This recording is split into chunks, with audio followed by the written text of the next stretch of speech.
State Weather Bureau Pag-asa says the effects of the southwest monsoon will still be felt across northern and central Luzon. In its latest bulletin, Pag-asa forecasts mostly cloudy skies with scattered rain showers and thunderstorms.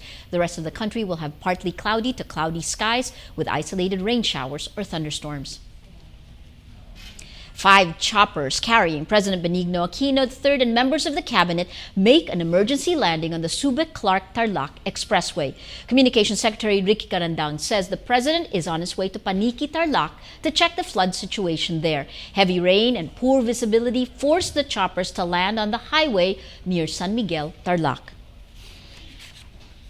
The Cambodian ambassador who accused the Philippines of playing dirty politics has been ordered to leave. The Department of Foreign Affairs confirms Cambodia is recalling its ambassador to the Philippines, Hos Sereyton. Foreign Affairs spokesperson Raul Hernandez says Cambodia did not state the reason for his recall. In a letter to the Philippine Star on July 30th, Hos disagrees with an article written by Foreign Affairs Undersecretary Erlinda Basilio.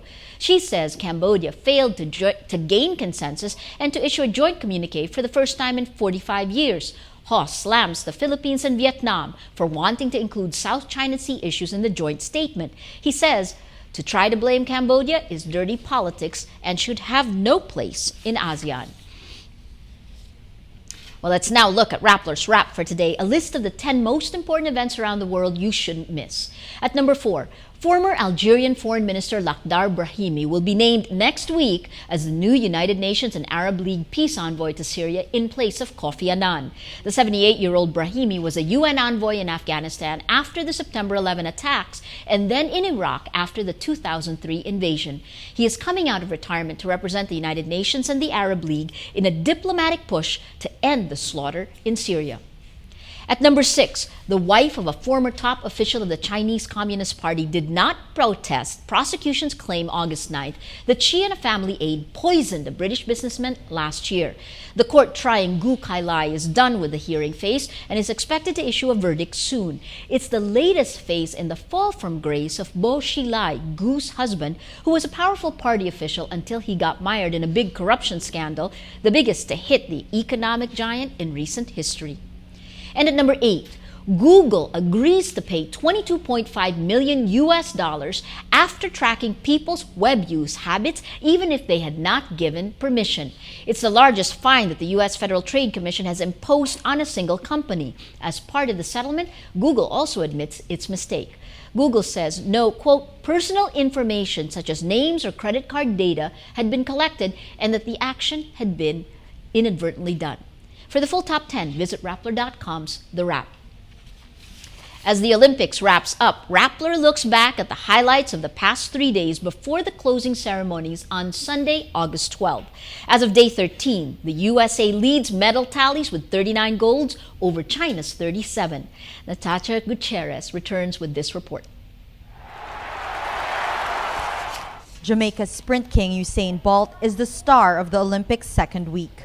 Bolt defends his 100-meter and 200-meter titles and becomes the first athlete ever to win 2 sprint events in 2 successive Olympics. The 25-year-old is still the world record holder in both events. As Bolt cruises, Chinese athletics icon Liu Shiyang suffers fresh heartbreak. Former Olympic champion and world record holder Liu injures himself in his second games in a row. Liu is out of the Olympics after hurting himself in his opening competition, reminiscent of his forced withdrawal from Beijing in 2009, when he also injured himself in his first race. In basketball, 4 men's teams are left in the semifinals. The USA and Spain look to be on track for a rematch, but the US must first defeat Argentina in the semifinals, while Spain faces Russia both on Friday. Team Philippines is out of the Olympics after BMX biker Danielle Kaluwag fails to make the semis. Earlier this week, long jumper Maristela Torres bowed out when she missed her personal best jump by a wide margin, while Rene Herrera ended his campaign when he finished last in the men's 5,000 meters despite getting his personal best time. This is the 4th straight Olympics that the Philippines goes home without a medal. Mansueto Onyok Velasco was the last to bring home a silver medal when he won in the 1996 Atlanta Olympics. Natasha Gutierrez, Rappler, Manila. The Los Angeles Lakers adds another key piece in their quest for the NBA title. Three-time Defensive Player of the Year Dwight Howard lands in LA following a 4-team deal involving Orlando Magic, Denver Nuggets, and Philadelphia 76ers. Howard joins Kobe Bryant, Pau Gasol, and newly acquired two-time MVP point guard Steve Nash in the Lakers starting lineup.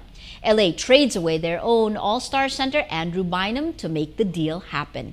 Other notable players involved in the trade are forwards Andre Iguodala, Al Harrington, and Nikola Vucevic, and guards Jason Richardson and Aaron Aflalo. The Orlando Magic will also get 3 future first-round picks from each of the other 3 teams. A young Filipino American is part of the team that landed the Curiosity rover on the Red Planet. KD Suarez reports. As the Curiosity rover lands on Mars, one of the hundreds of scientists rejoicing at the NASA Jet Propulsion Laboratory is a young Filipino-American engineer. Gregory Galgana Villar III is one of the youngest members of the Mars Science Laboratory, the team behind the historic mission. We were getting more and more excited until he finally said touchdown confirmed, and we all just jumped with joy. Everyone. From a lab intern, he becomes an operations systems engineer, part of the testing and simulation of the rover. With the rover starting to explore the Red Planet, he's now a science planner for the team, in charge of planning what the rover will do every day. And I take the inputs from the hundreds of scientists and engineers when we all meet in one room, and then they tell me kind of what they want to do for the next day, and I incorporate that into a plan. Born to Filipino parents, he studied physics in California Polytechnic in Pomona. Gregory thanks his education in the Philippines for his success. He studied high school in St. Louis University in Baguio. But yeah, I attribute my success here, of course, to my education in the Philippines, because I feel like the curriculum there was very good during high school. His advice for young Filipino scientists: study hard, work hard. That your dreams can come true if you work hard enough. Yeah. Right. I never let anything stop me. If I thought that I wanted to do something, I will go for it and make sure I attain it. I don't think anything is not accomplishable as long as you work hard enough. KD Suarez, Rappler, Manila. And Rappler has a mood meter which gives you 8 emotions to choose from. Click on the emotion you feel and it'll be aggregated in the Mood Navigator. The Mood Navigator chooses the top 10 stories and displays them on the front page. The story you just saw, Gregory Galgana Villar III, from curious to curiosity, the emotions 80% inspired, 12% happy. The fight for the RH bill with Representative Edsa Lagman, 46% inspired and 40% happy. The story with the most number of votes today, posted just a few hours ago, is this story: EPALs defend disaster photo ops. Possible senatorial candidates already starting to campaign at 52% inspired, 44% angry. Those inspired votes, the top mood of the day, because today most people are inspired. Probably because the rain stopped, at least for a while. Anyway, that's Rappler's Newscast for today, Friday, August 10th, 2012. Visit Rappler.com and watch our newscast Monday to Friday. Tell us how you feel on our mood meter. I'm Maria Ressa. As we say at Rappler, tomorrow begins today.